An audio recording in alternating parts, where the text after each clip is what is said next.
So start by sitting in a comfortable position. If cross-legged on the floor isn't comfortable, then you can sit in a chair, or you can sit on a bolster or a blanket. And if your knees aren't comfortable resting down, then you can put some support under your knees. You want to be in a position where your spine can be straight and where you can feel your sitting bones resting on something. So either on the blanket or the bolster or the floor. Because we actually want to initiate movement from the pelvis, because that's what moves the lumbar spine. Get a sense of your sitting bones, and that you're sitting right up on top of your sitting bones.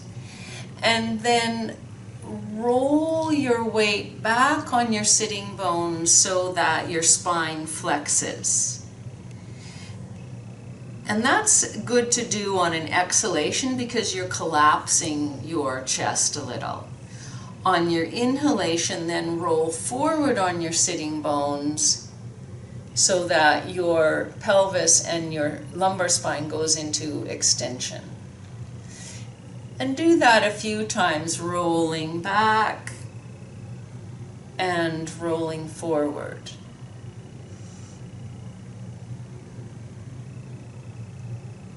Feel what happens as the movement sequences all the way up. You only want your head to move when the movement actually gets there sequentially. So if you roll back and then your head moves first, that's cheating. So you want to wait until you feel the movement sequencing all the way up, and then the head is the last to move. So it's a very serpentine kind of movement. The second movement is a side bend. And so here, if you could take your hands on either side, and on one phase of the breath, inhalation or exhalation, it doesn't matter, lift the sitting bone off the floor just a little bit and feel how your spine goes into a bit of a side bend. And then put it down and do it the other way. And in your mind, you're following as the pelvis side bends, then all of those transverse processes on that side are moving closer together, including the ones finally in the cervical spine. And then they all move apart as you put the pelvis back down. So just going back and forth a few times and feeling that sequencing of movement from the bottom to the top. The third plane is the transverse plane. So here, if you slide the sitting bone back on your right side, that's going to twist the whole spine to the right, starting at the bottom, and then coming back to neutral. Doing that a couple of times on the right side, and in your mind's eye, see all of the transverse processes moving back on the right and forward on the left. So do it a couple of times on one side, and then a couple of times on the other side. And in your mind, you're visualizing what's happening in the spine as you do this. What parts of it are moving, and then visualizing the whole sequence. So that's the pelvis. Then we move up to the thoracic spine, to the rib cage. So if you take your hands on either side of your rib cage, on an inhalation, moving your rib cage forward so that the ribs poke out a little bit and the spine arches, and then bringing your solar plexus back into your body so that the spine flexes and your head ends up looking down.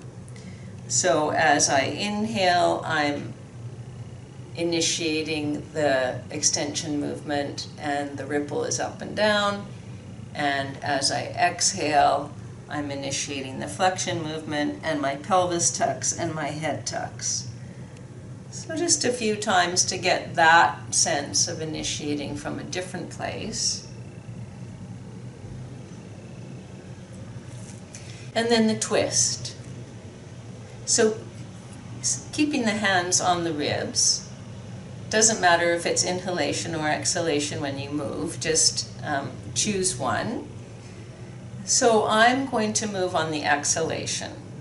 So I take an inhalation, and as I exhale, I think of moving the transverse processes on the right forward in the thoracic spine, and then as I inhale, I move them back. Do it a couple of times on the right. So as I initiate from the middle of the spine, both my pelvis is moving forward on the right and my head is moving to the left.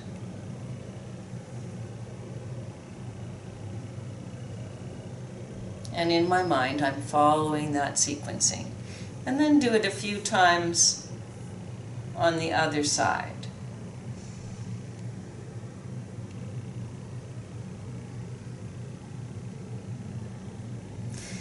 When we twist, it's very common to move from the head, but we want to back that off, inhibit that habit, and initiate movement from the middle of the spine, the thoracic spine. Good.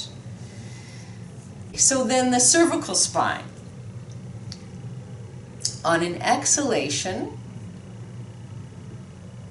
move the chin down toward the chest so that you can look at the floor, and imagine all of those little spinous processes moving apart at the back.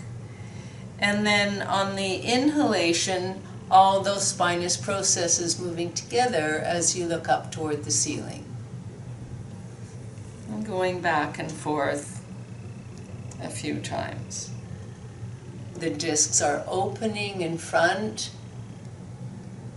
and closing, getting a little squished as I do this.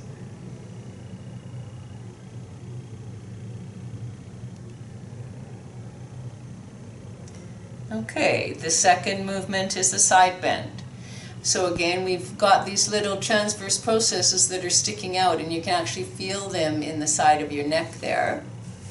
So taking an inhalation, and on an exhalation, side bending so that all those transverse processes move together on the right side. And you can see that my spine is actually sequentially moving into a side bend, but it's initiated from the head. Then I initiate from my head to come back to neutral. Again, a few times on the right, following in my mind's eye that sequential movement all the way down to the pelvis, and my left sitting bone actually lifts off the floor a little bit. And then to the other side. As the transverse processes move together on one side, they open on the other side.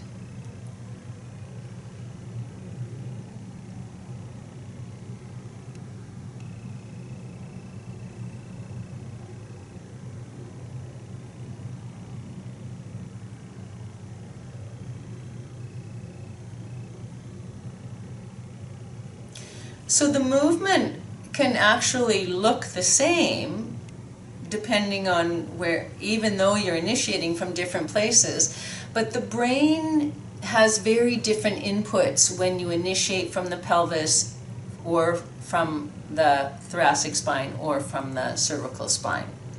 So play with that, and what you will probably find is that your everyday movements become a little bit easier. So when you do a shoulder check, when you know the most comfortable place to initiate a shoulder check from, then that will become your new habit. So have fun.